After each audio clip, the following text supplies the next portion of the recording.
Feeling stuck, staring at a blank page, unsure where to start? Or maybe you think that you're just not an artist, and that art is some type of magic that only certain people are born with. Forget that. In this video, we're breaking through creative blocks and unleashing your artistic flow through intuitive art, where your instincts lead the way, not rigid rules. I'll walk you through a mixed media project packed with game-changing tips that will help you let go, trust your gut, and make art effortlessly. By the end, you won't just be creating, you'll be flowing. And stick around, because the final tip I share will completely change the way you approach art forever. I'm Blessed24, an artist for life and a graphic designer for over 20 years. Whether you're pro or just picking up a brush for the first time, these methods will unlock creativity you didn't even know that you had. So grab your supplies, let's dive in and set your creativity free. This project starts simple.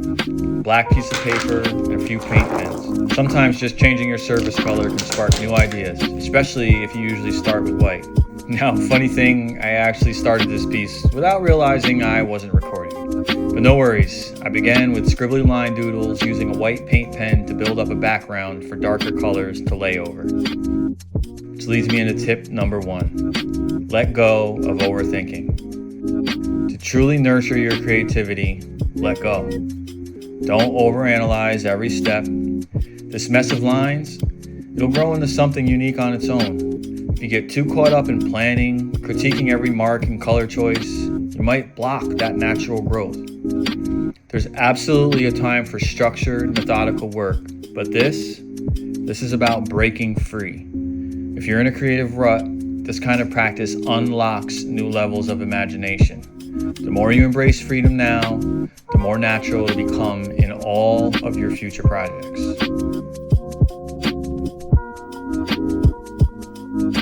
Tip number 2, layering for depth and unexpected magic. After laying down colors with the paint pens, I grabbed some highlighters I had lying around, mostly just to see if they even still work. Surprisingly, they added an interesting tint and glow over the existing layers. Layering creates depth and pulls your viewer into your work. Using translucent or thinned out mediums like these highlighters can enhance that effect, especially in backgrounds and underlying layers. Next, I switched to markers and one of my favorite tools, stencils. I've always been influenced by street art and graffiti, which is why I love using stencils in an abstract way. These are actually the punched out pieces from letter stencils, but I use them to create new shapes and even construct my own letters. You can do the same with anything: rulers, household objects, product lids and containers, or other items destined for the trash.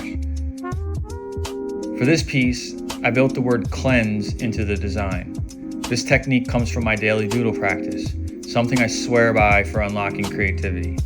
I actually have a whole series of videos on daily doodles, linked in the description, so check those out if you're interested. It's a game changer for both creativity and mental well-being. Tip number 3, trust the process. Your art will take shape. Once the bold lines were in place, I went back with paint pens, building up layers based on the shapes that had naturally emerged. At this point, the piece was practically creating itself. To add even more dimension, I brought in chalk pastel pencils. Like the highlighters, these blend beautifully with what's already there, stacking pigments in unexpected ways. Even the order of application changes the result. Yet another reason I love experimenting with mixed media.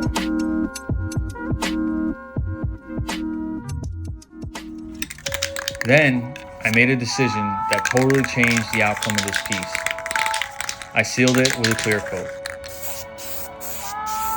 Originally, I was just testing how well the pastels would set, thinking this was my final step.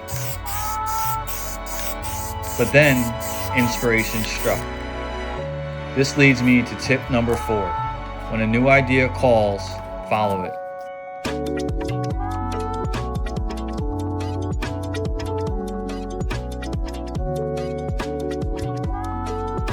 To spray the clear coat, I placed the artwork on a foam board from an old festival sign where I had sold limited edition t-shirts and art.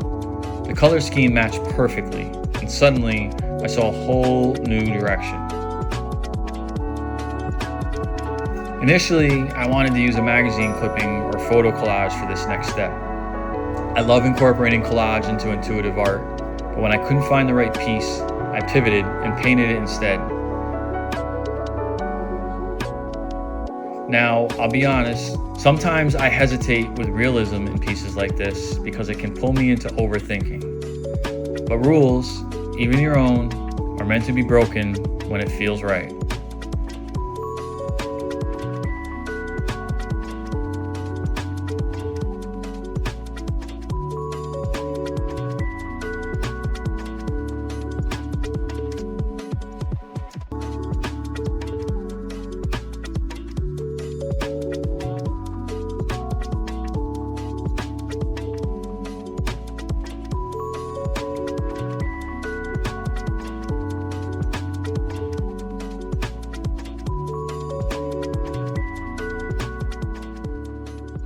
Tip number 5, adding final details, controlled chaos. After gluing the cutout into place, I used a black marker to reinforce the lines and bring everything together visually. Then, I added one of my favorite techniques, drips. It's controlled chaos. With practice, you can guide the flow while still embracing the unknown.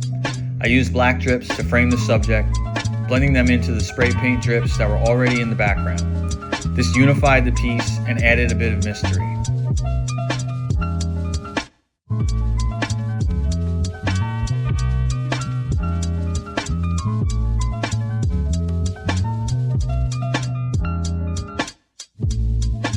To push the depth even further, I thinned out black acrylic and shaded areas around the subject. Then I layered in more blues and greens, watering them down for smooth color transitions.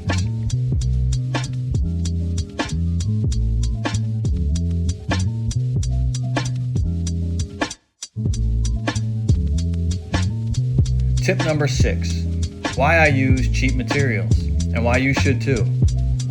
A lot of my experimental work uses inexpensive supplies, craft acrylics, highlighters, Sharpies. Why? Because it removes the pressure to make a masterpiece. When you're not worried about wasting expensive materials, you can truly let go. If a piece isn't working, scrap it, or better yet, cover it with a new layer, see what happens. For my final step, I used Mod Podge as a top coat. It worked well, tying all the layers together, but next time I'll try a matte finish instead of glossy to reduce glare. But hey, live and learn. Speaking of learning, drop a comment if you ever had an experiment totally fail on you. I'd love to hear your stories, and I'm sure others would too, because we grow through what we go through. Speaking of growth, this is my final tip. The perspective shift that changes everything. The big takeaway that I teased in my intro. Every technique I've shared, they're options, not rules. There's a ton of great art content out there, but your creative journey is yours. Art imitates life. The most fulfilling work comes from translating your unique perspective onto the world. Take inspiration, sure, but absorb it, remix it, and make it your own. That's what creates artistic style. That's what makes a masterpiece. And in an era of AI-generated art, your human perspective, your playful, unpredictable creativity is what will truly set you apart.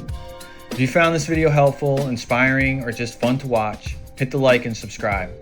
I can't wait to see you in the next one. Until then, keep creating.